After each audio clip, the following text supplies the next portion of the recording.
Ayan mga kagwaps, welcome back dito sa Gwaps TV Official. So merong nag-aaya ng house to house sa atin mga tropa. May nag-chat. So tanggalin ko tong hen ni Utoy at subukan natin na practicein to baka sakali. So lagay muna natin dito mga kagwaps. Ayan, so tingnan natin. Ayan, dyan muna siya. So itong si Kuan, itong si Utoy, syempre pawalan din natin. Ang ilap niya kasi mga kagwaps hindi ko naasikaso. Ayan, oops, ayun na. Ayan, pawalan lang muna natin. Tignan natin kung hahanapin niya kapares niya. So may nag-aaya kasi di ba? Malay mo mabalik natin yung style nitong si Utoy. Kaya muna natin siya kung mawala dyan. Buksan lang natin loft. Hahanapin niya kapares niya sigurado. Mga kagwaps nga pala, yung pahula ko nung nakaraan sa inyo, kung ilang pirasong north na panglaro yung ibon natin dito, wala namang nakahula mga kagwaps. So ngayon dito naman sa pairing na to tayo magpapamigay. Okay, so diretso nyo lang pag-comment nyo ron at magpapamigay ulit tayo ng mga kalapati sa inyo. So dito kasi yung una natin So yun nga pala mga kagwaps, punta pala ako dun sa taas at papracticein pala natin yung mga kalapati natin ngayon. So mamaya babalikan natin dito si Utoy, tingnan natin kung nakapasok na sa loob niya. So tara, samahan nyo ako ron at baka samahan pa ako ng iba. Let's go!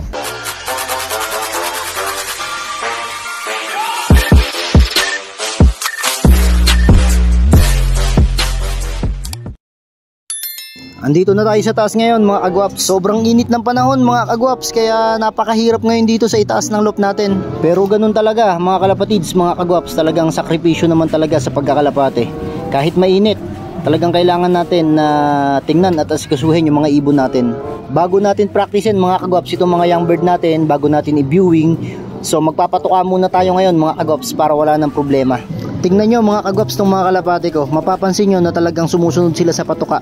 So ganyan sila kaaamo every time na magpapatuka ako. Ito yung sinasabi ko sa inyo mga kagwaps na talagang mabilis makapagpaamo at mabilis makapagpapasok ng mga kalapate kapag tinitim nyo yung inyong mga kalapate, lalong lalo na kung hindi natin sila masyadong bubusugin sa patuka at sasanayin natin sila na every tatawagin natin sila ay magbibigay tayo ng patuka. Simpleng galawan mga kagwaps, pero talaga napakalaki ng benefits pagdating ng race, kasi maraming nagchat-chat at maraming nagtatanong sa akin paano daw po ba paamuin at paano daw po ba mabilis pumasok ang kalapate, lalong lalo na kapag kagaling po ng karera. So ito na mismo yun mga kagwaps, kitang kita nyo na kung bakit po yung kalapati po natin talagang sobrang bilis po pumasok. Dahil po yun sa pagdidisiplina at ginagawa po nating programa dito po sa loop natin. Kaya lagi ko pong pinapaalala sa inyo mga kagwaps, konti-konti lang po ang bigay ng pagkain, huwag masyadong bubusugin, lalo na kung bata pa, kasi yan po ang isa sa paraan upang maging ganito po ang inyong mga kalapate. Yung halos nagmamadali pong pumasok at halos dumapo na po sa amo nila every time po na magbibigay ng patuka. So lagi ko naman pong pinapakita yan mga kagwaps, para na rin to sa inyo, para na rin pagdating ng derby, pagdating ng mismong karera na, hindi po kayo mahirapan mga kagwaps. Ngayon pa lang po, disiplinahin na natin yung ating mga kalapate. After nating magpatuka mga kagwaps, ayan na yung kanilang itsura. Nakarelax na sila at naghihintay na lang ngayon mga kagwaps kung ano yung next natin gagawin.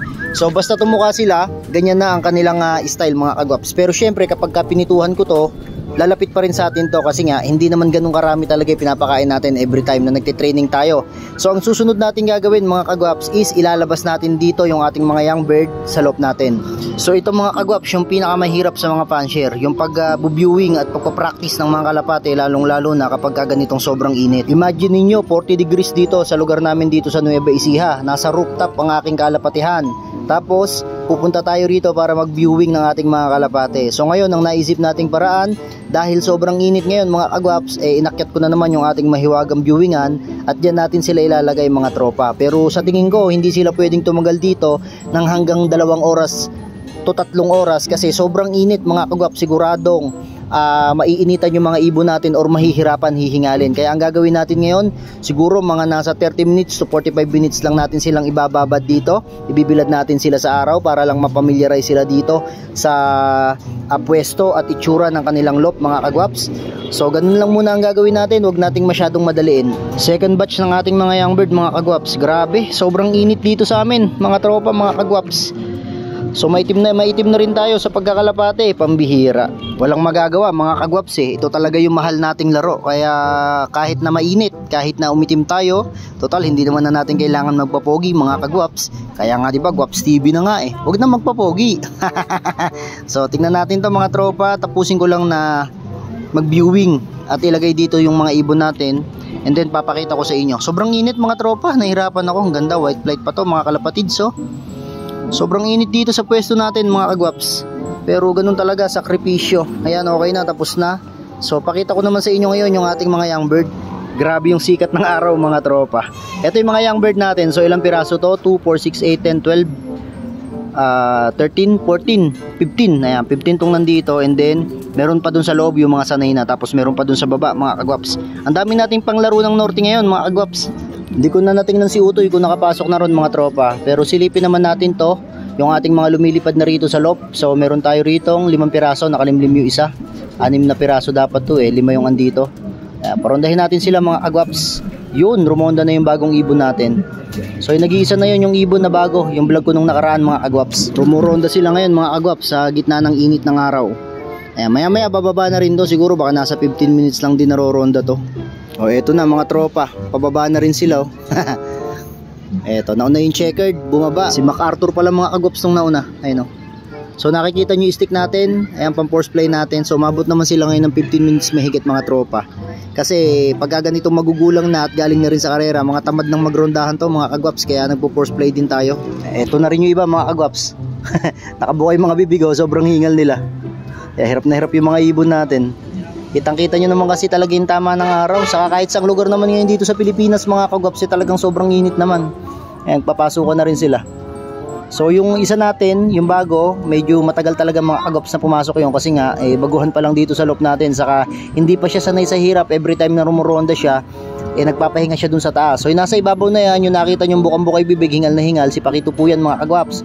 So possible si Pakito, baka ilaro po natin yan ng summer kung sakali man mga tropa na mapapalakas po natin yung katawan, kung sakali man po mga kagwaps na siya po mapapractice po natin na lumipad po sa mainit. Kaya lagi po talagang tanghali ang pagpaparonda natin dito sa loob natin mga kagwaps. So tara muna rin pala sa baba at tingnan natin kung nakauwi na si Utoy. Mga kagwaps, napadaan na rin tayo dito kay Pakito, saka dito kay Miss Longhair mga tropa. Ayun yung dalawang ibon natin. So nangihingi na naman ng patukato mga kagwaps. Maamo na rin talaga mga kagwaps itong si Pakito. Palibhasa nga meron siyang inakay at nagsusubo. Hali na kayo mga tropa, tingnan natin si Utoy kung nakapasok na doon sa kanyang kulungan. Eto na rin mga kagwaps si Utoy sa loob ng loop niya. So tingnan natin kung may papractice ba natin to at mabilis ba nating mapapapasok sa mga susunod na araw. So yun, maraming salamat sa inyo mga kagwaps. So dito ko natatapusin tong video na to. This is Kuya Ray and you are watching Gwaps TV. Peace out.